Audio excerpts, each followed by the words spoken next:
Hi guys, कैसे हैं आप लोग। मैं कुणाल स्वागत करता हूं आपका अपने इस नेक्स्ट वीडियो लेक्चर सीरीज में। इस वीडियो में हम लोग फ्रैक्शनल पार्ट फंक्शन के बारे में पढ़ने वाले हैं। पिछले वाले अलग अलग लेक्चर्स में मैंने आपको बताया कि ग्रेटेस्ट इंटीजर फंक्शन क्या होता है, लीस्ट इंटीजर फंक्शन क्या होता है, और आज जिसकी बारी है उसका नाम है fractional part function. My dear student, ये जो फ्रैक्शनल पार्ट फंक्शन है वो ग्रेटेस्ट इंटीजर फंक्शन से अछूता नहीं है। यानी कि हर एक पार्ट में हम लोग जब इसके कैलकुलेशन के बारे में बातचीत करेंगे और समझने की कोशिश करेंगे तो हम लोग ग्रेटेस्ट इंटीजर फंक्शन के झलक को इसमें जरूर देखेंगे। तो अगर आप लोगों का वो ग्रेटेस्ट इंटीजर फंक्शन का कंसेप्ट क्लियर नहीं है तो मेरी ये सलाह आप लोगों से है, पहले आप उस वीडियो को जाएं, उसको ध्यान से देखें, कंसेप्ट को क्लियर करें, फिर यहां पर आकर के हम लोग इसको पूरा सीखने और समझने का प्रयास करें। तो बिना टाइम को वेस्ट किए हम लोग स्टार्ट करते हैं समझना वो फंक्शन जिसकी आज बारी है, और वो है fractional part function. fx equals, ये जो x लिखा हुआ है ना, ये x जो है वो करली ब्रैकेट के अंदर लिखा हुआ है। तो जब भी कभी फंक्शंस में करली ब्रैकेट के अंदर में कोई भी एक नंबर लिखा रहे तो आप समझिएगा यहां पर वो फ्रैक्शनल पार्ट फंक्शन को डिनोट करता है। और अगर आप नहीं समझ पा रहे हैं तो क्वेश्चन में ऑलरेडी ऐसा लिखा रहेगा। क्या लिखा रहेगा कि वेयर, ऐसा लिखा रहेगा, denotes the fractional part function। Clear है? तो हम लोग अब समझने की कोशिश यहां पर ये करेंगे कि ये फ्रैक्शनल पार्ट फंक्शन होता क्या है। उसको समझने से पहले ये बात आप लोग ऑलरेडी जानते हैं। कौन सी बात? कि किसी भी नंबर को बनाने के लिए इंटीग्रल पार्ट और फ्रैक्शनल पार्ट का यूज होता है। नहीं, अगर कोई भी नंबर x है, अगर हम लोग उसको बिल्डअप करना चाहते हैं तो उसमें क्या क्या होना होता है? इंटीग्रल पार्ट और प्लस फ्रैक्शनल पार्ट। तो इंटीग्रल पार्ट को हम लोग डिनोट कर लेते हैं ऐसे, ग्रेटेस्ट इंटीजर ऑफ x, और फ्रैक्शनल पार्ट को हम लोग डिनोट कर लेते हैं ऐसे। सही है? तो अगर शॉर्ट में हम लोग समझे तो इसको i लिख लेते हैं, i फॉर इंटीग्रल पार्ट और f फॉर फ्रैक्शनल पार्ट। तो यहां समझ लो, तो ये क्या हो गया, इसको i बोल दिए और इसको हम लोग क्या बोल दिए, f बोल दिए। तो हम लोग इसी फ्रैक्शनल पार्ट को डिफाइन करना चाहते हैं ना, तो इस फ्रैक्शनल पार्ट की वैल्यू क्या हो जाएगी, इस फ्रैक्शनल पार्ट की वैल्यू क्या हो जाएगी, x minus I, that is x minus greatest integer of x। और यहां पर आप ऐसा लिख लें, ऐसा लिख लें। पहले हम लोग इस लाइन को कोशिश करते हैं समझने का, ये क्या लिखा हुआ है। अगर मान लो कि तुम्हारे पास कोई एक नंबर है 4.5, तो 4.5 में उसका इंटीग्रल पार्ट है 4। इंटीग्रल पार्ट क्या है? 4। और फ्रैक्शनल पार्ट क्या है? 0.5। फ्रैक्शनल पार्ट क्या है? 0.5। तो ये 4 हो गया इंटीग्रल पार्ट और 0.5 क्या हो गया? Fractional part. जैसा कि पहले मैंने आपको बताया कि किसी भी नंबर को जनरेट करने के लिए इंटीग्रल पार्ट और फ्रैक्शनल पार्ट को ऐड करने से बन जाता है। तो कुछ बच्चे ऐसा सोच रहे होंगे कि सर अगर 4 होता तब आप क्या करते हैं? तो 4 में 4 उसका इंटीग्रल पार्ट है और 0.0 उसका क्या है? फ्रैक्शनल पार्ट है। तो अगर कुछ नहीं तो इसको 4.0 तो बोल ही सकते हैं। नहीं, ऐसा तो हम लोग बोल ही सकते हैं। तो यहां से कंसेप्ट हम लोगों का बिल्कुल क्लियर हो रहा है। क्लियर क्या हो रहा है कि अगर आपको बोला जाए कि आप फ्रैक्शनल पार्ट फंक्शन को बताइए, इसके फ्रैक्शनल वैल्यू को बताइए, किसके फ्रैक्शनल वैल्यू को बताइए, 4.5 के फ्रैक्शनल वैल्यू को बताइए, तो आप क्या बोलिएगा? 0.5 ये बोलिएगा ना। 0.5 उसका क्या है? Fractional part value. और 4 क्या है उसका? Integral part value. जैसा कि हम लोग ग्रेटेस्ट इंटीजर फंक्शन में पढ़े थे कि ग्रेटेस्ट इंटीजर फंक्शन में 4.5 का ग्रेटेस्ट इंटीजर क्या होता है? 4 होता है। और 4.5 का फ्रैक्शनल पार्ट वैल्यू क्या होता है? 0.5 होता है। आई होप आप लोग समझ पा रहे हैं। और फटाफट बोर्ड से देख के आप इसको लिखिए और समझने की कोशिश कीजिए। मैं अब इसके बाद इसके ग्राफ की तरफ अप्रोच करूंगा अपना, उस ग्राफ को समझाने का मैं प्रयास करूंगा कि ग्राफ क्या है और कैसे बन रहा है। तो फटाफट आप लोग उसको लिखें और कोशिश करें समझने का कि ये हो क्या रहा है। माय डियर स्टूडेंट, ये क्या हो रहा है। ओके, चलिए आते हैं, आगे बढ़ते हैं।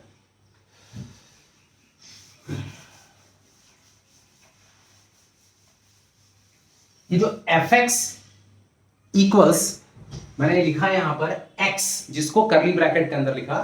ग्राफ बनाने से पहले हम लोग कुछ एग्जांपल लेके समझ लेते हैं। आइए कुछ पॉजिटिव एग्जांपल ले रहा हूं मैं। 4.5, तो 4.5 का फ्रैक्शनल वैल्यू क्या है? 0.5, हम लोग देख पा रहे हैं, है ना जी। 1.6 का वैल्यू क्या हो रहा है? 0.6, है ना। 3.7 का क्या हो रहा है? 0.7। 1.9 इसका फ्रैक्शनल वैल्यू क्या हो रहा है? 0.9। आई होप आप लोग समझ पा रहे हैं।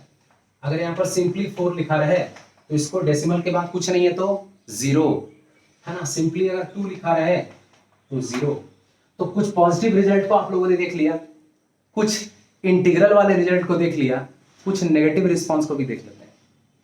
अगर हम लोग के पास ऐसा लिखा हुआ है -2.7, है ना जी, -2.7, तो -2.7 के रिजल्ट को समझने के लिए हम लोग, जो मेरा प्रीवियस डेफिनेशन था, जो कि क्या लिखा हुआ था, greatest integer of x equals x minus, sorry, fractional part of x equals x minus greatest integer of x, इसको देख के हम लोग समझते हैं।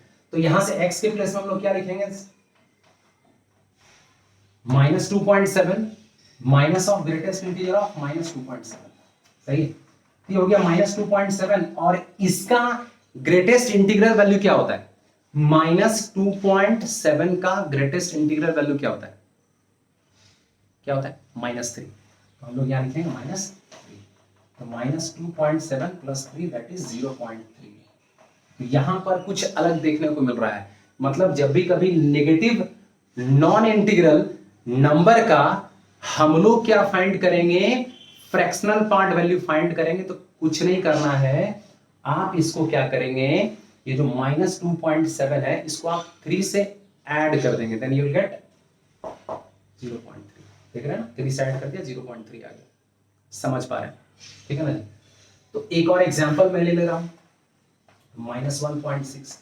इसके लिए हम लोग क्या करेंगे? -1.6 minus of greatest integer of -1.6, तो बन गया -1.6, और ये बन गया इसका रिजल्ट -2 होगा, तो minus minus plus that is 0.4।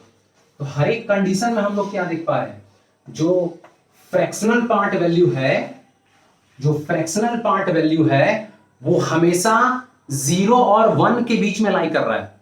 अधिक से अधिक वो 0 हो रहा है, 1 कभी नहीं हो रहा और 1 से बड़ा भी नहीं हो रहा। यानी कि जो फ्रैक्शनल पार्ट वैल्यू होती है always lie in between closed 0 to open 1, closed 0 to open 1। इस बात को हमेशा गांठ बना करके याद कर लेना है। जब भी कभी हम लोग किसी भी नंबर के फ्रैक्शनल पार्ट वैल्यू को फाइंड करेंगे तो उसका वैल्यू हमेशा 0 क्लोज्ड और 1 ओपन के बीच में होगा। नंबर लाइन में कभी भी 1 नहीं होगा और 1 से बड़ा नहीं होगा। चाहे आप लोग उसके इनपुट में कोई भी नंबर डाल लो, चाहे आप लोग उसके इनपुट में कोई भी नंबर डाल लो, फ्रैक्शनल पार्ट फंक्शन का वैल्यू हमेशा 0 और 1 के बीच में ही होगा। ओके, चलिए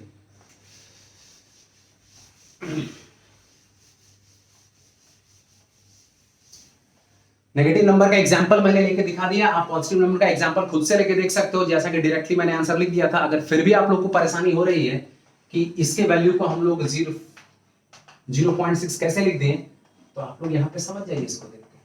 आइए देख रहे हैं, ये हो गया 4.6, इसकी वैल्यू 4, आप इसको इससे माइनस करेंगे देन यू विल गेट 0.6।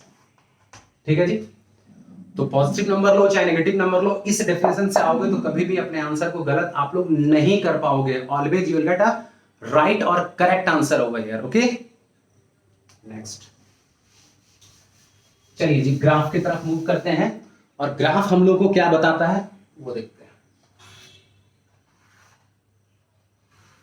एक समरी हम लोग यहां बना लेते हैं, पर एक समरी हम लोग यहां पर पहले बना लेते हैं x का, और यहां पर fractional part value of x का एक हम लोग समरी बना लेते हैं। यहां पर हम लोग लिखते हैं कि x 0 और 1 के बीच में, तो जब x 0 और 1 के बीच में होगा तो ये x होगा, जब x 1 और 2 के बीच में होगा तो ये x माइनस 1 होगा, जब ये 2 और 3 के बीच में होगा तो x 1 माइनस 2 होगा। इस तरह से हम लोग देख पा रहे हैं कि हम लोग क्या लिख रहे हैं। और एक और मैं आगे ले रहा हूं ऐसा, तो ये x माइनस 3 होगा, कुछ ऐसा होगा।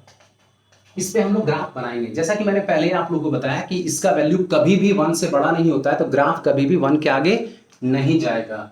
तो एक 1 पर हम लोग एक बाउंड्री ड्रॉ कर लेते हैं, क्योंकि इसके आगे ग्राफ हम लोग निकालेंगे नहीं, है ना। 0 और 1 के बीच में ये है 0, ये है 1, ये है 2, ये है 3, ये है 4, ये है 5। इधर से -1, -2, -3, -4 कुछ ऐसा ले लिया हम लोगों ने।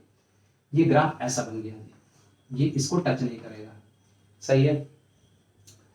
यहां पर कुछ नहीं है, ये फिर ऐसे आगे बढ़ा, इसको टच नहीं करेगा, फिर ऐसे आगे बढ़ा, इसको टच नहीं करेगा, ठीक है जी। फिर ऐसे आगे बढ़ा, इसको टच नहीं करेगा, क्लियर। यहां से ऐसे आगे बढ़ा, इसको टच नहीं करेगा, फिर यहां से ऐसे आगे बढ़ा, इसको टच नहीं करेगा, इसको 1 को टच नहीं करेगा। इस तरीके से हम लोग ये देख पा रहे हैं, ठीक है जी। ये जो ग्राफ हो गया, ये किसका ग्राफ हो गया, फ्रैक्शनल पार्ट ऑफ x का ये ग्राफ हो गया। ये ग्राफ कभी भी 1 को टच नहीं कर रहा है, आंसर हमेशा 0 और 1 के बीच में ही लाई कर रहा है। डोमेन की अगर बात कर लें, फिर से अगर हम लोग डोमेन की बात कर लें, तो डोमेन इसका पूरा रियल नंबर होगा, क्योंकि पूरे इनपुट पर ये फंक्शन डिफाइन है। रेंज की अगर बात करें, तो रेंज क्या है, जैसा कि मैंने पहले आपको बताया, 0 to 1, 0 क्लोज्ड, 1 ओपन। तो माय डियर स्टूडेंट, आप लोग मुझको कमेंट में बताइए कि आप लोगों को ये वीडियो समझ में आया कि नहीं आया। अगर समझ में आया तो आप लोग इससे क्या हेल्प लेने वाले हैं, किस तरह से अपने और मैथमेटिक्स को आसान बनाने वाले हैं, ओके। और अगर पसंद आए तो लाइक जरूर कीजिए, मेरे चैनल को सब्सक्राइब कीजिए। मैं हर बार कुछ नया आप लोगों के लिए डिफरेंट ग्राफ की वीडियोस को लेके आता रहूंगा और आप लोगों के ज्ञान में कुछ वृद्धि करता रहूंगा। तब तक के लिए this is Kunal sir signing off, thank you.